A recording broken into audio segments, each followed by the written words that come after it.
नमस्कार दोस्तों, आज अपने सीरीज का नेक्स्ट लेक्चर है और आज जो समाज और धर्म का टॉपिक है इसको पूरा कवर करेंगे। तो लेक्चर थोड़ा बड़ा होने वाला है, तो देखते रहिए दोस्तों इस। और समाज और धर्म का अभी तक हमने आपको जो समझाया है टोटमवाद, वहाँ तक अगर आपको कोई चीज़ समझ में नहीं आ रही है तो उसके बारे में आप कमेंट करके पूछ सकते हैं। ठीक है दोस्तों, अब ये समझिए कि टोटमवाद में हमने आपको बताया कि जितने भी कुल होते हैं उनका एक कुल देवता होता है और उस कुल देवता की जो फोटो होती है या उनकी कोई मूर्ति होती है उसकी वो लोग पूजा करते हैं, तो उसी को टोटम कहते हैं। तो कुल का जो प्रतीक होता है उसी को टोटम कहा जाता है। यहाँ तक हमने आपको बताया था। तो अभी आप इसके आगे से लिखिए पहले 2 लाइन, फिर समझाते हैं आपको। लिखिए, दुर्खिम ने यह निष्कर्ष निकाला, दुर्खिम ने यह निष्कर्ष निकाला कि समाज ही ईश्वर है, समाज ही ईश्वर है। और जब भी हम ईश्वर की पूजा करते हैं, ईश्वर की पूजा करते हैं, तब समाज या धर्म या ईश्वर के माध्यम से हम स्वयं की पूजा करते हैं, हम स्वयं की पूजा करते हैं। पैराग्राफ चेंज करके, दुर्खिम ने माना कि जैसे जैसे समाज आगे बढ़ा, उसे यह महसूस हुआ कि समाज में ईर्ष्या, संघर्ष, हितों में टकराव, अहम आदि के कारण लोगों में अलगाव बढ़ रहा है। ऐसे में यह आवश्यक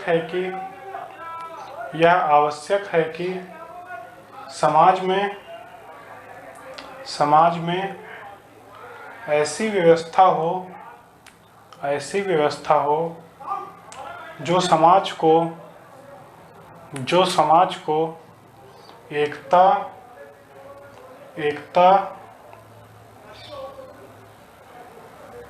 में बांध कर रखे और इसी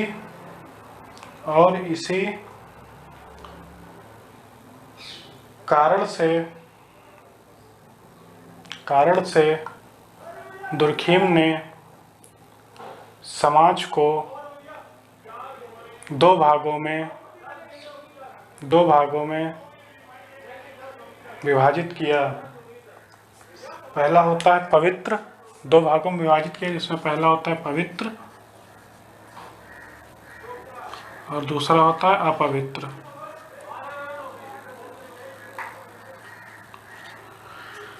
तो दुर्खिम ने अभी तक बताया कि जब समाज में अलगाव बढ़ रहा था, क्योंकि इसकी सामाजिक पृष्ठभूमि थी वो ये थे कि जब वैज्ञानिक सोच का उदय हुआ, तर्कवाद लोगों में बढ़ा और उधर फ्रांस की क्रांति हुई, तो उसमें जो है लोग राजनीतिक व्यवस्था जो भंग हो रही थी और धर्म का प्रभाव लगातार कम होता जा रहा था, तो उससे लोगों में अलगाव बढ़ रहा था। और औद्योगिक क्रांति हुई थी, औद्योगिक क्रांति में भी लोग जो गरीबी अमीरी के बीच में जो असमानता बढ़ रही थी, तो उससे लोग एक दूसरे से अलग महसूस करने लगे थे। तो ये इसकी सामाजिक पृष्ठभूमि थी। तो उसी को दुर्खिम ने यहाँ पे ये बताया कि इन जो अलगाव ये बढ़ रहा था, इसको किस तरह से अलगाव को ख़त्म किया जा सकता था और किस प्रकार से समाज को फिर से एक सूत्र में बांधा जा सकता था और उसमें कैसे फिर से समाज को एकत्रित किया जा सकता था। तो उसी के लिए समाज को दुर्खिम ने 2 भागों में बांटा, एक पवित्र एक अपवित्र। तो दुर्खिम ने बताया पवित्र में कि कोई भी वस्तु होती है उसमें अपने पवित्रता के कोई गुण नहीं होते हैं। कोई भी वस्तु होती है उसमें पवित्रता के अपने कोई गुण नहीं होते हैं। जैसे आप मान लें कि एक पत्थर पड़ा होता है, जब एक पत्थर पड़ा होता है यह पत्थर जब तक रोड के किनारे पड़ा होता है तब तक ना कोई इसकी पूजा करता है, ना इस पे कोई फूल माला चढ़ाता है, कुछ नहीं करता है। जैसे ये पत्थर उठा करके किसी मंदिर में रख दिया जाता है तब लोग इसकी पूजा करने लगते हैं आके। इसी पत्थर पे लोग आके इसी के सामने सर झुकाते हैं, इसी को सम्मान देते हैं और इसी पे फूल माला चढ़ाते हैं। तो इसके अंदर अपना कोई गुण नहीं था, ना कोई इसकी अपनी शक्ति थी। लेकिन जब समाज इसी को पवित्र मान लेता है, मंदिर में जाता है जब ये, तो इसी को समाज जब पवित्र मान लेता है तो इसी की पूजा करने लगता है। तो दुर्खिम यही बताना चाहते थे कि किसी भी वस्तु में अपने कोई पवित्रता के गुण नहीं होते हैं, और इसका जो समाज इसको जब पवित्र मान लेता है तब ही ये पवित्र होता है, और इसके अपने कोई गुण नहीं होते हैं। इसके एक और खासियत ये होती है कि जितनी पवित्र वस्तुएं होती हैं इसका उपयोगितावादी कोई महत्व नहीं होता है। इसको आप इस तरह से समझ सकते हैं, जैसे कोई मंदिर परिसर में कोई नीम का पेड़ लगा होता है तो उसको कोई नहीं तोड़ता है, उसको कोई नहीं तोड़ता है। लेकिन वही नीम का पेड़ जब कहीं बाहर लगा होता है तो उसका जितना ज़्यादा यूज हो सकता है उतना ज़्यादा यूज किया जाता है, चाहे उसकी पत्तियाँ हों, चाहे उसकी टहलियाँ हों, सारी चीज़ें तोड़ ली जाती हैं, और जितना ज़्यादा यूज हो सकता है उतना आदमी यूज करता है उसको। तो यहाँ पे यही बताया गया है कि जब कोई वस्तु होती है उसके अंदर अपना कोई गुण नहीं होता है, और उसके अंदर जो उपयोगितावादी जब ये पवित्र हो जाती है तब इसका कोई उपयोगितावादी महत्व नहीं रह जाता है। यही चीज़ दुर्खिम ने यहाँ पे बताई। और अपवित्र में इसका जस्ट अपोजिट होता है। अपवित्र जो वस्तुएं होती हैं इसका उपयोगितावादी महत्व होता है। ये चीज़ें उपयोग की जाती, समाज इसका भरपूर उपयोग करता है। जितनी ज़्यादा उपयोग कर सकता समाज उतना ज़्यादा इसका उपयोग करता है समाज, और जब उपयोग खत्म हो जाता है तो समाज इसको फेंक देता है। एक और उदाहरण इसके लिए आप ये समझिए कि जब गणेश विसर्जन होता है तो जो मूर्ति बनाई जाती है वो भी मिट्टी से बनी होती है, लेकिन उसको समाज पवित्र मानता है तो उसका विसर्जन करता है जाके। और दूसरी तरफ वही मिट्टी जब खेत में पड़ी होती है तो उसको समाज ऐसे ही फेंक देता है, उसका कोई सम्मान नहीं करता है और न उसका कोई फूल माला चढ़ाता है। तो यहाँ पे दुर्खिम ने इन दोनों में यही अंतर बताया है। तो अब लिखिए इसके बाद पवित्र और अपवित्र। पवित्र वस्तुओं से तात्पर्य, पवित्र वस्तुओं से तात्पर्य उन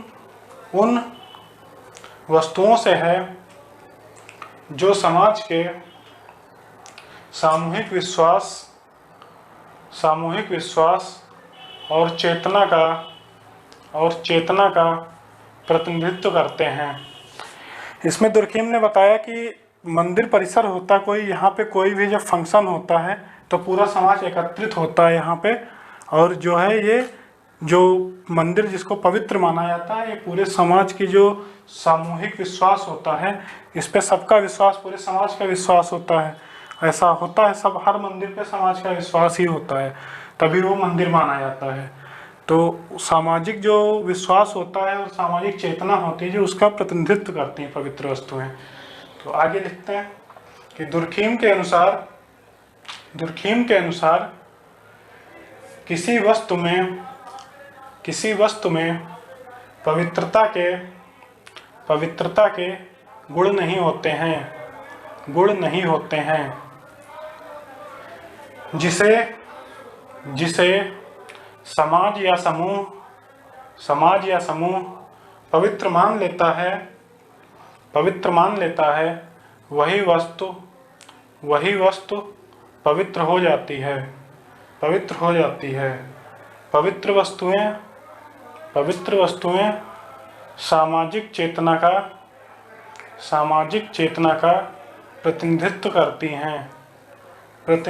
करती हैं, जिसके आसपास समाज एकत्रित होकर सामूहिक कर्मकांड, पूजा प्रणाली आदि व्यक्त करता है। पवित्र वस्तुओं का कोई उपयोगितावादी महत्व नहीं होता है। तो जब कोई मंदिर परिसर है, मान लीजिए यहाँ पे अगर रामायण हो रही है, रामायण का पाठ कराया जा रहा है, तो समाज यहाँ पे जब प्रसाद वितरण होता है तो पूरा समाज एकत्रित होता है यहाँ पे, और वो एक दूसरे से मिलते हैं, पूरा समाज यहाँ पे एक दूसरे से मिलता है। तो इसीलिए कहा जाता है कि ये सामूहिक चेतना का प्रतिनिधित्व करती है पवित्र वस्तुएं। अब अपवित्र वस्तुओं का क्या होता है कि इनका उपयोगितावादी महत्व होता है, लेकिन इनके लिए कोई सम्मान नहीं व्यक्त करता है। जैसे अभी आपको बताया कि कोई पत्थर अगर रोड पे पड़ा हुआ है तो इसको उपयोग तो सब कर लेंगे, अगर जहाँ पे इसका उपयोग करने की ज़रूरत होगी वहाँ पे इसको उठा के लगा दिया जाएगा, लेकिन इसका जो है कोई जो सम्मान होगा वो सम्मान इसके प्रति कोई व्यक्त नहीं करेगा। एक अच्छा एग्जाम्पल इसका और है कि पीके मूवी जो है, पीके मूवी में एक जगह आमिर खान जाके कुछ ईंट पत्थर रख देता है, वहाँ पे कुछ पैसे डाल देता है, तो वहाँ पे फिर जितने लोग निकलते हैं सब उस पर पैसे डालते हैं। तो वो यहाँ पे यही दिखाना चाहता है कि उस पत्थर का कोई महत्व था नहीं, लेकिन उसने वहाँ पे ये दिखाया कि देखिए इसको समाज पवित्र मान रहा है, एक पेड़ के नीचे वो रख दिया जाता है, तो उसको वो दिखाता है कि समाज इसको पवित्र मान रहा है। तो उसके बाद जो भी निकलता है उस पत्थर पे सर झुकाता है आके और उस पर पैसे चढ़ाता है। तो एक अच्छा एग्जाम्पल है इसका ये। तो अपवित्र वस्तुओं के बारे में लिखिए, अपवित्र या लौकिक। तो इसके लिए लिखिए कि लौकिक वस्तुएं वे होती हैं जो सामूहिक चेतना का प्रतिनिधित्व नहीं करती हैं तथा इनका उपयोगितावादी महत्व होता है। समाज इन वस्तुओं का उपयोग करता है तथा उपयोगिता समाप्त होने के बाद इन्हें फेंक देता है। एग्जाम्पल में लिख लीजिए, गणेश विसर्जन और खेत की मिट्टी का जो एग्जाम्पल दिए। गणेश मूर्ति का विसर्जन किया जाता है, जबकि वो भी मिट्टी से बनी होती है, और खेत की जो मिट्टी होती है उसको ऐसे फेंक दिया जाता है। तो गणेश की मूर्ति को पवित्र माना जाता है, खेत की मिट्टी को पवित्र नहीं माना जाता है। तो यही दोनों में एक डिफरेंस है। तो लिखिए, दुर्खीम ने निष्कर्ष यहाँ से लिखिए, दुर्खीम ने यह निष्कर्ष निकाला धर्म का स्रोत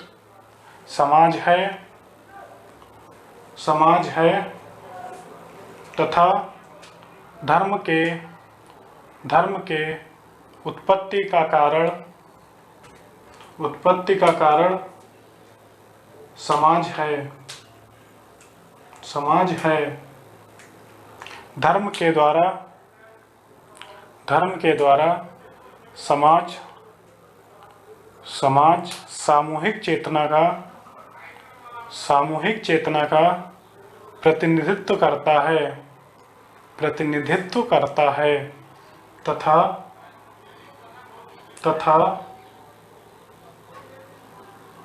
धर्म के द्वारा समाज स्वयं को पुनरावेशित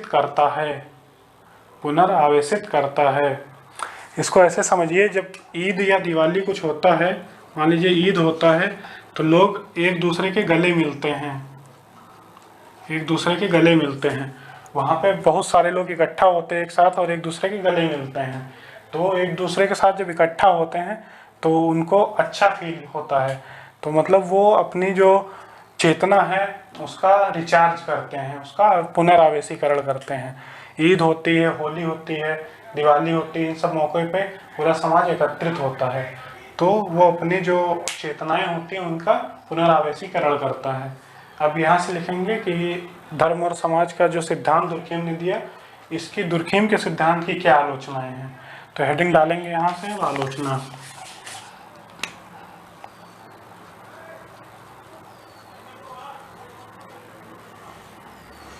इसमें सबसे पहले डालेंगे मार्क्सवादी दृष्टिकोण।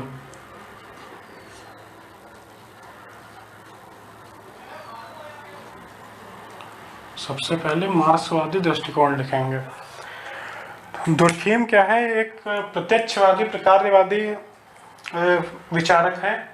तो दुर्खीम ये मानता है कि धर्म जो है सामाजिक चेतना का प्रतिनिधित्व करता है और धर्म के केवल जो है पॉजिटिव एस्पेक्ट हैं, केवल जो है इसके पॉजिटिव एस्पेक्ट हैं। लेकिन जो मार्क्स है, मार्क्स मानता है कि धर्म जो है एक नकारात्मक संस्था है जो गरीबों के शोषण के लिए बनी हुई है।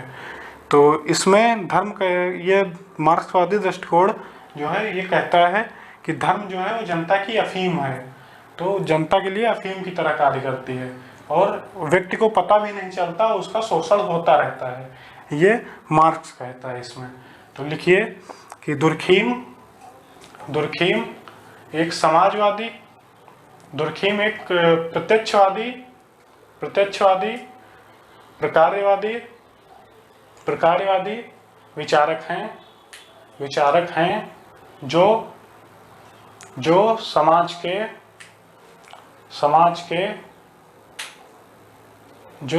के धनात्मक पहलुओं पर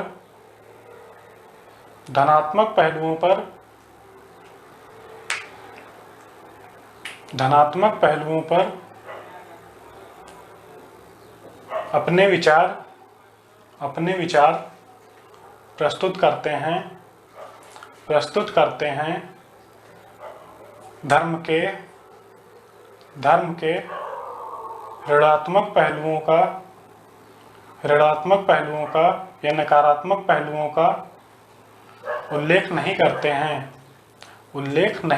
हैं, जबकि मार्क्सवादी दृष्टिकोण कहता है कि समाज एक नकारात्मक संस्था है तथा धर्म जनता के लिए अफीम की तरह कार्य करती है जो अमीरों द्वारा गरीबों का शोषण करने के लिए बना हुआ है। इस प्रकार धर्म जनता का शोषण करता रहता है। तो अगली आलोचना है जो वो अलेक्जेंडर गोल्डन वाइजर की है। अलेक्जेंडर गोल्डन वाइजर जो है 3 आधार पर दुर्खीम के सिद्धांत की आलोचना करते हैं। इसमें पहला सिद्धांत उनका यह है कि अलेक्जेंडर का कहना यह है कि दुर्खीम को यह कैसे पता चला कि जो ऑस्ट्रेलिया की अरुंडा जनजाति है वही सबसे प्राचीन जनजाति है। यह अरुंडा जनजाति का जो कुल का उसका प्रतीक है टोटम, वही जो है सबसे प्राचीन है। इस बात पे दुर्खीम की आलोचना करते हैं। दूसरा जो उनका आलोचना का जो आधार है वो यह है कि अलेक्जेंडर कहते हैं कि समाज में कई बार ऐसा होता है कि कुल का प्रतीक कुछ और होता है और समाज किसी अन्य चीज़ की पूजा करता है। तो दूसरा यह आधार उनका है। तीसरा आधार यह है कि वो अलेक्जेंडर का कहना है कि दुर्खीम जो है जितनी भी सांसारिक जो चीज़ें हैं उनकी दुर्खीम ने पूर्णतया उपेक्षा की है। तो इस आधार पे जितनी लौकिक या गैर सांसारिक चीज़ें हैं उनकी दुर्खीम ने उपेक्षा की है। तो इस 3 आधार पे इनकी आलोचना की जाती है। तो इसमें पहला आप लिखिए कि अलेक्जेंडर गोल्डन वाइजर के अनुसार दुर्खीम ने समाज के अलौकिक और सांसारिक पक्षों की पूर्णतया उपेक्षा की है, उपेक्षा की है। दूसरा दुर्खीम ने यह किस आधार पर कहा कि अरुंडा जनजाति, ऑस्ट्रेलिया की अरुंडा जनजाति ही प्राचीनतम जनजाति है तथा उसका टोटम दुनिया का प्राचीनतम टोटम है। इसकी व्याख्या दुर्खीम ने प्रस्तुत नहीं की। तो अलेक्जेंडर का भी कहना यहाँ पे सही था, क्योंकि दुर्खीम ने इस बात को कहीं भी नहीं एक्सप्लेन किया कि उनको यह कैसे पता चला कि अरुंडा जनजाति सबसे प्राचीनतम जनजाति है और उसी का टोटम सबसे प्राचीनतम टोटम है। तो तीसरा जो इनका आधार है उसमें लिखिए कि दुर्खीम का कहना कि जनजातीय कुलों द्वारा अपने टोटम की पूजा की जाती है सर्वथा मान्य नहीं है। अलेक्जेंडर के अनुसार कई बार समाज में कुल का प्रतीक ब्रैकेट में लिखे टोटम अन्य होता है तथा पूजा किसी अन्य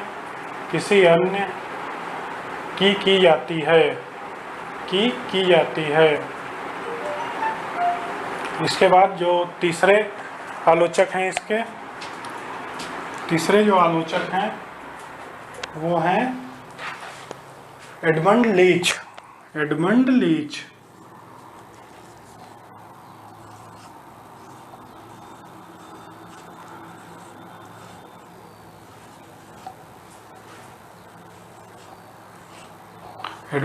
इसके तीसरे आलोचक हैं।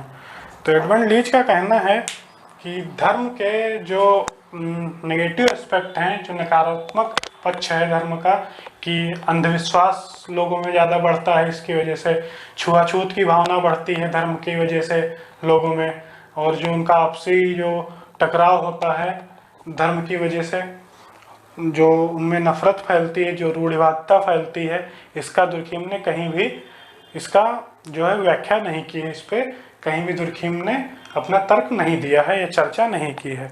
तो एडमंड लीच का मानना भी सही है कहीं तक, क्योंकि आप देखते होंगे कि किसी मंदिर में इसका, जब हिंदू का कोई मंदिर होता तो उसमें मुस्लिम का बहुत कम ही उसमें प्रवेश जो है दिया जाता है, या किसी अन्य धर्म का मंदिर होता है, किसी आप देखते होंगे किसी पूजा गृह जो होता है वहाँ इतनी जैसे सबको प्रवेश नहीं मिलता है वहाँ पे, तो छुआछूत की भावना होती है वहाँ पे, एक दूसरे से नफरत इसी वजह से फैलती। धर्म के नाम पे कितने दंगे होते हैं, ये सब धर्म के नेगेटिव एस्पेक्ट हैं। तो इसका जो है एडमंड लीच ने इस आधार पर दुर्खीम की आलोचना की है। तो लिखिए, लीच के अनुसार धर्म के नकारात्मक पहलू जैसे अंधविश्वास, असमानता, शोषण, रूढ़िवादिता, नफरत आदि पहलुओं पर दुर्खीम ने चर्चा नहीं की है। तो अब निष्कर्ष हेडिंग डालिए और निष्कर्ष हेडिंग डालकर फिर लिखते हैं। डालिए निष्कर्ष हेडिंग, लिखिए निष्कर्ष, लिखिए दुर्खीम एक प्रत्यक्षवादी प्रकार्यवादी विचारक हैं प्रत्यक्षवादी प्रकार्यवादी विचारक हैं जो धर्म के विकास में महत्वपूर्ण भूमिका निभाते हैं। इनके अनुसार धर्म का स्रोत समाज है तथा समाज ईश्वर या धर्म के माध्यम से स्वयं की पूजा करता है। पैराग्राफ चेंज करके कि आलोचक मानते हैं कि दुर्खीम ने धर्म के नकारात्मक पहलुओं की पूर्णतया उपेक्षा की है, परंतु हम यह भी अस्वीकार नहीं कर सकते कि दुर्खीम से पूर्व धर्म के सांसारिक पक्षों की उपेक्षा हुई है। पर्व और त्योहारों पर समाज एकत्रित होता है, गले मिलता है तथा साथ में भोजन आदि करता है, जो यह स्पष्ट करता है कि धर्म का एक शक्तिशाली पक्ष भी है जिसकी चर्चा दुर्खीम ने की है और धर्म को एक नए दृष्टिकोण से देखने का प्रयास किया है। हो गया। तो दोस्तों यहाँ पे अपना धर्म और समाज का जो टॉपिक था, जो दुर्खीम के ये सिद्धांत था, ये यहाँ पे ख़त्म होता है। और अगले लेक्चर में हम पढ़ेंगे श्रम विभाजन का सिद्धांत, जो है समाज में श्रम विभाजन का सिद्धांत दुर्खीम का यह अंतिम सिद्धांत होगा। इसको पढ़ करके इसको ख़त्म करेंगे हम लोग। उसके बाद हम लोग आ जाएंगे अगस्त कांत पे। अगस्त कांत को इसके बाद पढ़ेंगे। तो ये समाज में श्रम विभाजन का सिद्धांत हम नेक्स्ट लेक्चर में देखेंगे। यहाँ से धन्यवाद दोस्तों। लेकिन एक बात और दोस्तों कि अभी मैं ग्रुप पे देख रहा था, कुछ बच्चे जो हैं वो बुक बहुत पूछ रहे हैं। तो मैं आपको बता दूं, मैं आपको 20 बुक बताऊंगा यहाँ पे, और सब के सब इम्पॉर्टेंट हैं। इतनी बुक बताऊंगा आप पढ़ नहीं पाएंगे। लेकिन इन सब चीज़ों के पीछे मत भागिए अभी। इसीलिए मैं कहता हूँ आप कोई भी एक सोर्स पकड़िए, यूट्यूब पे या बुक या कोई भी एक सोर्स आप पकड़िए जहाँ से आपको चीज़ें समझ में आ रही। मैं ये भी नहीं कहता आप मेरा चैनल देखिए, केवल कहीं से जहाँ से आपको समझ में आ रहा है वहाँ से आप देखिए, और कोई एक सोर्स पकड़िए, उसी से आप आगे बढ़िए। उसी सोर्स को लेके आपकी सारी चीज़ें क्लियर हो जाएंगी। बस सोर्स को पकड़ते समय एक बात का ध्यान रखिए, इस सोर्स पे जो चीज़ें हों वो पूरी तरह से कवर कराई गई हों, क्योंकि आधा अधूरा ज्ञान अच्छा नहीं होता है। तो जो चीज़ें सोर्स में पूरी तरह से कवर कराई गई हो, सोर्स कोई सा भी हो, वहाँ से आप पढ़िए अच्छे से। ज़रूरी नहीं आप हमारे चैनल से ही पढ़िए, बुक के पीछे मत भागिए। बेसिक बुक NCERT है 11th और 12th की, उसको आप कवर कर लीजिए।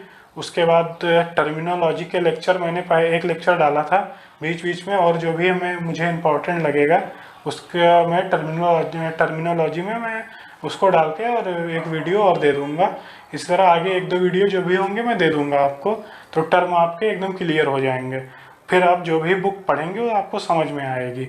तो इसीलिए ज़्यादा बुक के पीछे मत भागिए, और जो भी ज़रूरत है आपको, जिस जिस बुक से मैं वहाँ से कॉपी करके आपको लिखवाता हूँ, कई बुक से कॉपी करता हूँ, कई नोट्स देखता हूँ। दिल्ली में ही रहता हूँ तो इसलिए ना बुक की दिक्कत होती है ना नोट्स की दिक्कत होती है। लगभग जितने भी अच्छे टीचर हैं, चाहे महापात्रा सर हो, चाहे विकास रंजन सर हों, या SS पांडे सर हों, या धर्मेंद्र सर हों, सबके नोट्स रहते हैं, सबके नोट्स पढ़ चुका हूँ। तो जिससे जो चीज़ अच्छी लगती है उससे नोट्स बनाता हूँ, उसके बाद मैं आपको नोट्स देता हूँ। तो इसलिए ज़्यादा इधर उधर मत भागिए, जहाँ आपको सही लग रहा है, जहाँ से चीज़ें समझ में आ रही वहाँ पे पढ़िए। ठीक है दोस्तों, धन्यवाद। मिलते हैं नेक्स्ट लेक्चर में जल्दी ही।